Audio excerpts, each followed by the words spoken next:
Hello, everyone. So, I'm here today. As you can see, I have a mask on. And no, I'm not going to sing. This is not the Masked Singer, right? So, does any of you like to watch horror movies? Can I have a show of hands? That's a lot of people. Well, that's very interesting, and thank you for participating. Because today we're going to talk about the topic of horror movies. Recently, I stumbled upon a really interesting article by Vietcetera Media. The article on why the feeling of being scared while watching movies, horror movies specifically, is so intriguing to us. While I myself really hate horror movies, I find there are similarities between this article and my experiences in life. Fear. In our society, fear is always deemed as a very negative experience because you are forced to be out of your comfort zone and face unfamiliar situations. But what if fear can actually be a good thing? And that is why I'm here today to present my TED Talk on the topic of a different look on fear. Now, the first reason that makes the experience of watching a horror movie so interesting is that it triggers a fight or flight response within your body. A fight or flight response is when your body automatically reacts to an unfamiliar situation that is frightening to you. For example, when you touch a really hot oven, your hand might immediately pull away, and you don't even have to think about it because your brain automatically signals to your muscles in your hand that you need to protect yourself. Or another example is that when you're walking down the street and you see a really scary dog, so you immediately turn and find another path, and you don't even have to think about it.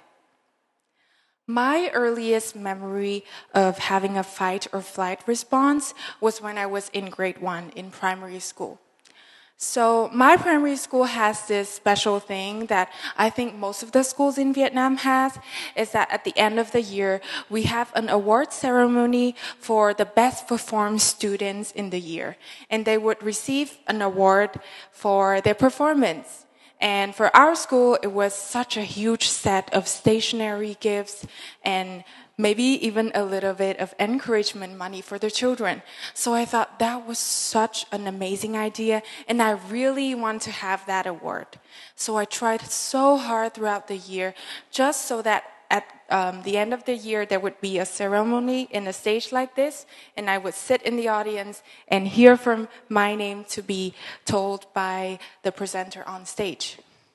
However, that obviously didn't happen, and I was so scared because all I have worked for the year was to get the award, but then I didn't. That was when I made the best decision ever of my life, which was to drop out of school in first grade and then was homeschooled for 10 more years of my life. That totally didn't happen, by the way. So the actual thing that happened was that I became scared of losing.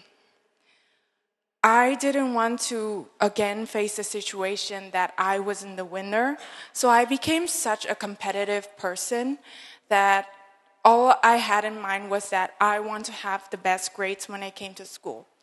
So in a way, fear built some resilience in me. However, the motivation behind my effort to study hard at school was still a little bit shallow and a little bit too personal for me because I only want to win over everybody else. And that brings me to the second point of vulnerability. The second reason why watching horror movies are so interesting is that you can become vulnerable with other people next to you without feeling judged. Have you ever screamed when you watch some really frightening screen?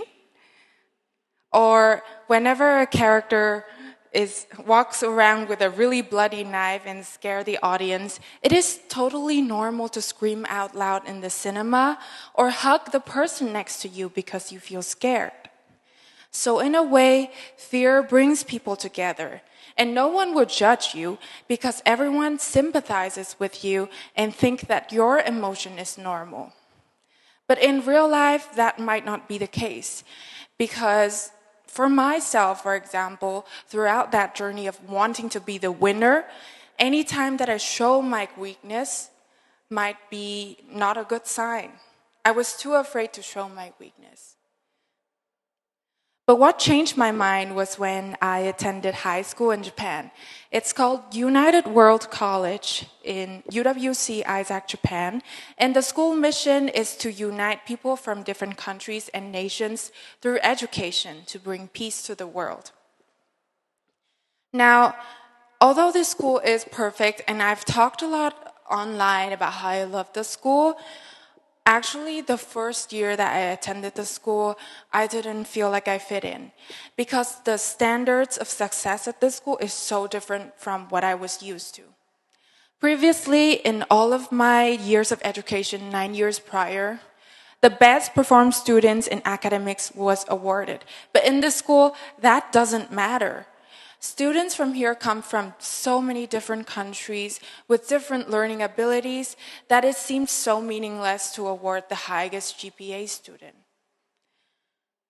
I've never shared about this anywhere before, but actually in my first year attending this school, I applied to transfer somewhere else, somewhere that would probably seem more familiar to me, which were environments like preparatory academies in the United States.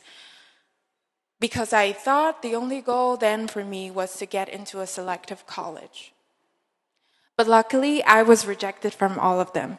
And I told my advisor, okay, hi, professor, so I attended this school. I didn't know how to fit in, and I tried my best to change the environment by applying to other schools, but I didn't get it. So what should I do now? My professor shared with me a really different perspective that really helped me move forward for the rest of my journey here. He said, why don't you try to become more vulnerable with your friends, your roommates, and everyone you meet every day?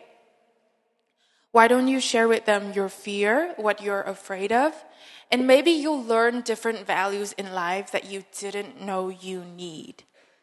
And so I did. I shared with my roommate, I'm scared that I won't get into my dream college. Meanwhile, she shared with me that her fear is actually how to survive in the academics at school. But she has many different perspectives on how to live life peacefully and happily that I never knew of. Other friends of mine, for example, who came from the war zone, their biggest fear was that would their parents be alive tomorrow in their home country? Through these questions and conversations, I learned about my extreme privilege, having this opportunity to study without having to worry about the safety of my loved ones at home. And that really opened up for me how to be more open-minded and aware of the world around me. So in a way, fear and expressing it with another person made me become more connected. Fear can make us become connected with other people. And the last point I want to share with you today about, again, why horror movies are interesting can be explained by a social theory developed by the famous psychologist Leon Festinger in 1954. And I'm so sorry, I have to warn you about this, but this theory is really complex. And the graph I'm about to show you might be a little bit difficult to understand, but you have to be patient. I will help you and guide you through understanding it. So, here we go.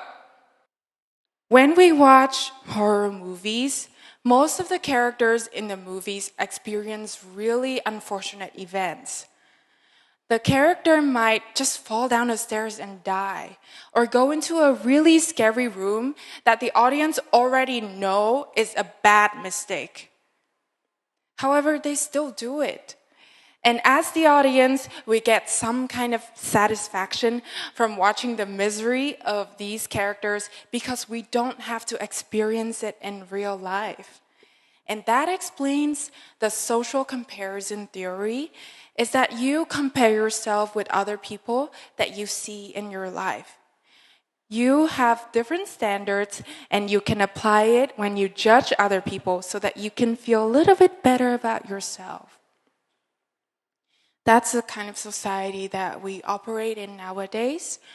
And recently, I made a quite different decision from what would deemed as normal in our society, is that I took a break. I took a gap year in between my college year, coming from a sophomore to a junior.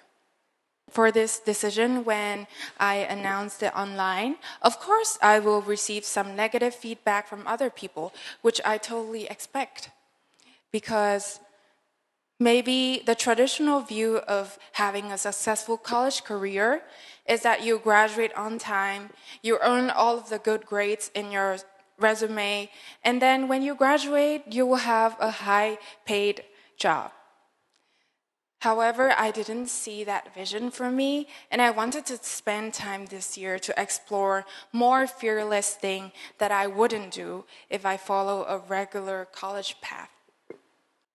Thus, recently, I came out of my comfort zone and applied to my dream company, Vietcetera, which coincidentally is the company that publishes the article that we're talking about today.